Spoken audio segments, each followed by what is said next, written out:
mbégte lay doon saa su ne mbokk yi ñu ñëw ak yéen ci tolluwaay réew mi ñu ngi leen di nuyu di leen jox seen wàccuwaay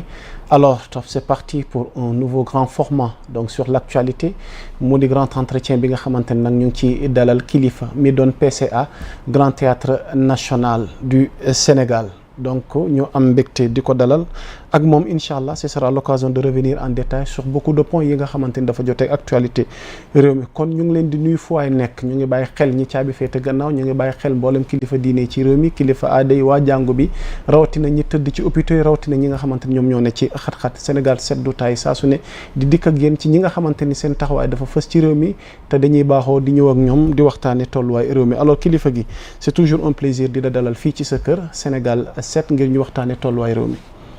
Ouais, Ya Moussa, c'est toujours aussi un plaisir de venir ici chez moi Sénégal 7 pour ñu waxtaanee tolluwaayu réew mi comme ni nga ko waxee. Donc di nuyu ñëpp ñi nga xamante ni ñu ngi scotché connecté di seetaan Sénégal 7 d'ici et de la diaspora ñu ngi leen di béggee di leen wax jaa ngeen jëf. macha allah alors mbokk yi xam naa damay inverser pyramide bi parce que bésu tey ji dafa am actualité yi ñu dam ko bëgg a ubbee mise en accusation bi nga xamante ni moom moo nar a dal ci ndodd ancien président bi fi nekkoon di Macky Sall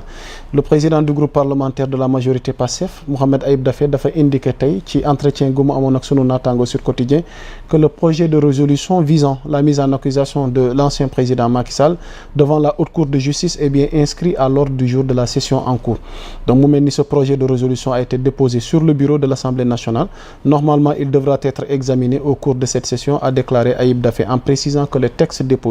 par le député Guy Marius Sagna suit son cours normal aux freins de l'institution fukki at ak ñaar mu jiite woon ko réew mi daanaka régime gu bees bi léegi moom ñaari at boobaak léegi askan wi doon bëgg a xam ndax ki fi ne woon du ñëw wax ñu lan mooy responsabilité am ci xew-xew fi yi fi amoon ndax récemment officiellement enquête yi ubbeeku na ci événement 2021 2024 alors mbir mi tey lan moo ci sa njàngat. En tout cas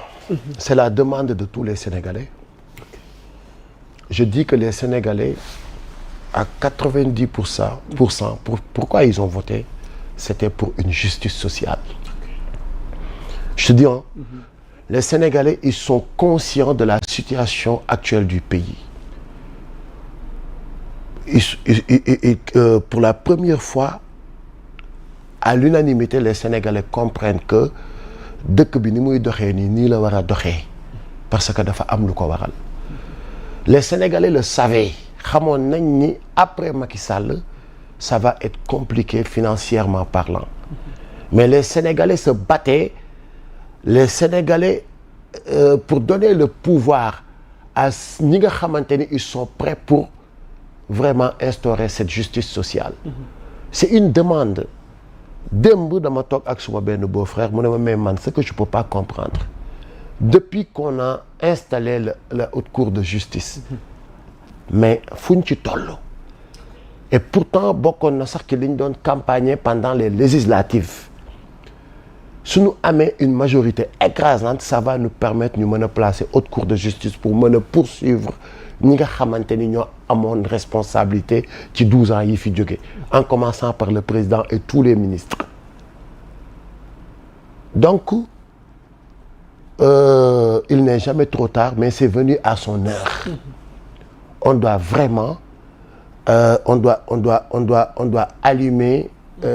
cette machine pour la poursuite pour que de Macky Sall ak ba ci ki gën a ndaw qu'ils viennent rendre compte qu'ils viennent nous expliquer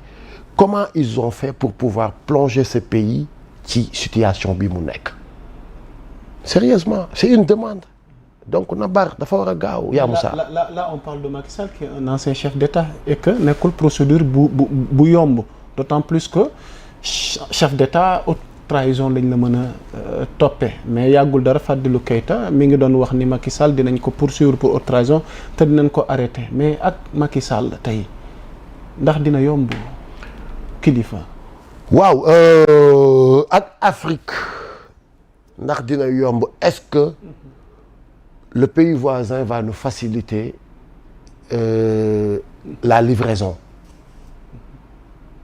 mais mooy li war a gën a yomb parce que bu yombee Corée déjà man sérieusement li ma d'accordul mooy que ni Macky Sall ne devrait pas sortir du Sénégal waru fi woon génn. est-ce que duñ ko laaj autorité yi parce que ñu bëri nañ leen ko. waaw moom laay wax dama ne. Diomaye bi mu prêté le président de la République Bassirou Diomaye Diakhar Faye bi mu prêté serment ba wàññeeku ñëw palais li mu waroon njëkk a wax mooy toogandoo leen ñu defandoo état des lieux c'est ce qu'il devrait faire toogandoo leen ñu defandoo état des lieux ñu xool ku ci nekk li nga ci def ñu jébbal ko justice pour justice mën a def liggéeyam mais ils ont laissé presque tout le monde partir wala ñu bëri daw en commençant par Macky Sall mu nekk lu naqadi askan bi lool waaye lu naqadi askan bi lool maintenant je pense que ni nul n'est au-dessus de la loi ancien président ou peut-être président en exercice lañ mënul poursuivre mais un ancien président ça signifie rien. Il devient un citoyen comme moi, comme Ya Moussa. Donc je pense que nous avons les mécanismes et puis nous avons des accords qui peuvent nous permettre entre deux pays pour qu'on nous livre Macky Sall et pour qu'on nous livre aussi ñëpp ñi nga xamante ni jot nañu daw génn. Je pense oui.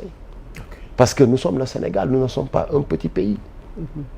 Nous ne sommes pas un petit pays. Ni ñuy lancer des mandats d'arrêt pour des personnes ordinaires noonu la ñu war a lancer des mandats d'arrêt pour ñëpp ñi nga xamante ni dañu amoon responsabilité ou dañ leen a dénkoon pendant 12 ans li nga xamante ni mooy des postes de responsabilité dans ce pays. Ouais. Une certaine opposition jàpp ni vraiment c'est une honte pour le Sénégal que ñu war a poursuivre un ancien président en l'occurrence Bougar Diouf. Macky Sall mi publié récemment un nouveau livre sur le continent africain Macky Sall mi ñuy gis à l'international di animer ay conférences mu mel nii dafay briller entre guillemets à l'étranger ndax loolu leen déranger cette offensive bi Macky Sall di amal à l'étranger noo jàngatee. Nous n'avons pas une opposition ici dans ce pays pour la première fois parce que opposition dafa war a objective. xawma kuy Mbougar Diouf je le connais pas c'est un nom que je viens d'entendre xawma ban parti lay militer. Il était membre de Diomaye président après ñu exclure ko pour comportement. C'est un frustré. C'est ce qu'il explique. Il était membre de Diomaye président on lui a exclu moo tax mu am cette position c'est un frustré mais képp ku mun a taxaw parce que nous tous on n'a pas été embarqués par une personne. Nous avons fini de faire le constat que ni Macky Sall bii ñu dénk réew mi en 2012 ñuy dawal ak moom di dawal ak moom ba dem ba gis li mu nekk di def on s'est levé tous même bu fekkoonte ni c'est Ousmane Sonko qui a été le déclic mais nous tous parce que Ya Moussa tout le monde a été tout le monde s'est impliqué pour arrêter le monstre. Tout le monde s'est impliqué pour arrêter et faire face ak li fi doon xew. Tu as même été victime. Mais tout le monde Ya Moussa aujourd'hui ñoom ñëpp génneel seen discours yi ñu doon wax ñoom ñëpp Macky Sall dañ ko war a poursuivre pour haute trahison dañ ko war a poursuivre pour lii dañ ko war a poursuivre pour lii Alioune Sall warul fanaan këram dañ ko war a dem jëli ji direct yóbbu ko diw lii mais ce sont ces gens-là que je vois aujourd'hui qui disent que non dañu dem cueillir dañuy def lii li ñuy def chasse la poursuite lii non mais sérieusement après je me dis que ni ils sont tous sauf des patriotes. waaw ñoom daal nee nañ règlement de compte la mais pas reddition des comptes. waaw moom laay wax. ñiy wax c'est-à-dire xam nga waxu nitu démb bu waroo ak bu tayam man de kilifa. nañ dem seeti nag ma position d'hier et ma position d'aujourd'hui ma position d'hier reste ma position d'aujourd'hui man li ma gëm mooy ba ci régime bii bés bu ñu amee seeni ay mandat tamit ba dem on doit faire l'évaluation et on doit rendre compte man loolu laa gëm. Ce pays n'appartient pas aux politiciens et aux gens qui militent dans les partis mais appartient à 18 millions de Sénégalais c'est pas parce que nous sommes les plus intelligents ou nous sommes les plus beaux ou nous sommes les plus courageux ou nous sommes où nous sommes. On nous a confié ce pays et c'est mu nekk benn co-gouvernance.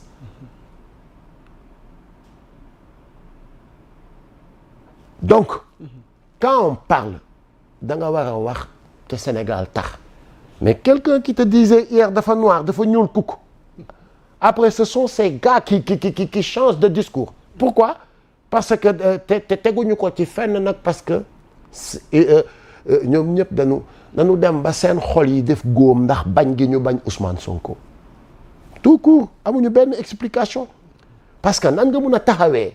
yàggul ah mais 2024 yàggul yaa Moussa 2024 yàggul ba bi régime bi ba le nouveau régime bi mu jëlee réew mi ba 6 mois 8 mois ñoom ñëpp c'était ça leur discours. Alors ça a commencé ñu ne woy kii la nuñ ko waxee sax. Règlement de compte. Règlement de compte c'est qui règle un compte? C'est le peuple qui règle son compte avec ñi nga xamante ni daf leen dénkoon dëkkam ñu jël ko def ko ni mu mel. C'est une demande sociale. Si par bu leen neexee si ils disent que c'est commandité par Diomaye. C'est très normal parce que Diomaye fait mu nekk am ce qu'on appelle le pouvoir institutionnel. Il a fallu que tout un peuple se dresse nekk un seul homme cotiser seeni carte pour mën a jox Diomaye Faye le président de la République un pouvoir institutionnel pour mën ko jox un pouvoir boo xamante ni tey jii décret ça engage tous les Sénégalais. Alors même si c'est un règlement de compte nañ jàpp ni askan bi mooy régler comptam te kaay ma wax la le discours des politiciens. Mais le politique buy wut non dafa naan booy bés bu ñu joxee dañu war a poursuivre diw dañu war a xaalis bi ñu sàcc li ñu kii nii dañu war a lii nii mais bu amee après automatiquement il change de discours non way wala il change de discours mais pour la première fois ñu am des politiciens yoo xamante ni bi ñuy wut seen discours démb moo continuer nekk seen discours tey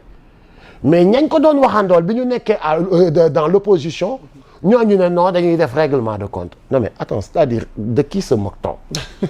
yaa Moussa. C'est important ma bàyyi la nga barkeelu ci Café Touba Sénégal 7 bi ci Café Touba Sénégal 7 bi waxtaan wi dee dox di wéy ci même ordre d'idée ci wàllu reddition des comptes nga tudd ko léegi muy rakk ci ancien président gi fi nekkoon muy Aliou Sall récemment bénéficié na liberté provisoire moo ko soxnaam ginnaaw bi mu cautionné ñu nangul ko am ñu ne dossier yi ñu doon xaar ñu déglu ko ci wute naag biñ ko déglu blanchiment capitaux foncier ndax génn na ci génn gu ci waaye sànq mi ngi doon def une sortie ginnaaw bi mu amee liberté am def na sortie dikkaat na ci yu bëri waaye ba tey mi ngi clamer innocence am loo xam ne xëy na dañ jàpp ni tey seeni pexe la régime gi fi nekk ngir ñoom ñu sàkkal leen pexe déjà